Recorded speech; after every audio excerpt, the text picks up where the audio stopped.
Originally there was a restaurant, and you still call it Gerde's. They used to close at night, and they catered to all the factories around there.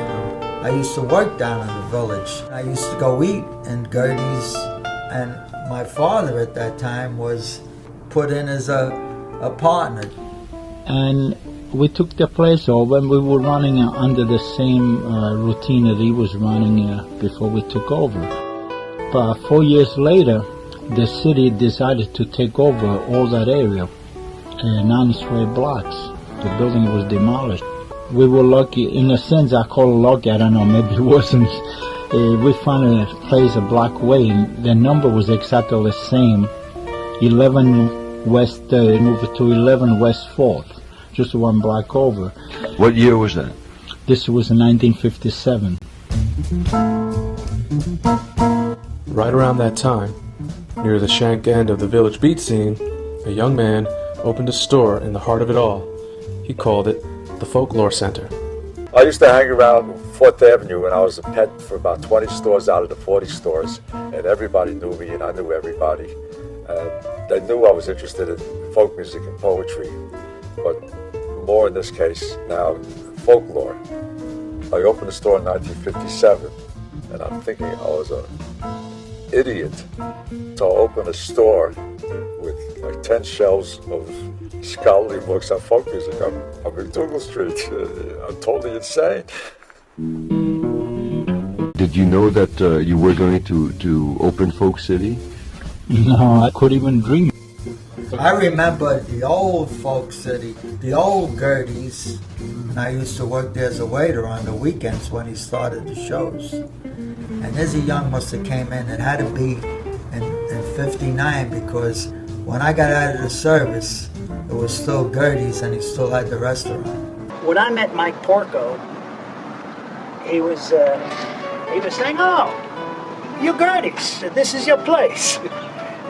He wanted to know if I was related to William Gerde's, which I wasn't, but he said, "I buy this place from a William Gerde's, and I figure I keep her the name, and I don't lose the customer." And have you talked about the apostrophe? Why is it where it is? Tell me as much as you remember about coming to 4th and Mercer to Gerde's restaurant. Tom Prendergast was a guy I never heard of. Then I had no idea who he was. He never was in my store, and he was well dressed. And he said, there's a little place there on Mercer Street, and I think it would be a good idea if we make a little club. So me, I trust anybody. I say, okay, so we take a walk here, and there's your grandfather sitting there, and there's one customer. We just walked in. And he came into the place, and he saw the place was brand new, the place looked beautiful. So he approached me, he said, "Would you be interested to have a folk music here?" I told him, I said, "We could have a folk music of any kind, because we do have a cabaret license here. But I don't know what's folk music." To make me understand this, he said, "Do you ever heard of Pete Seeger?"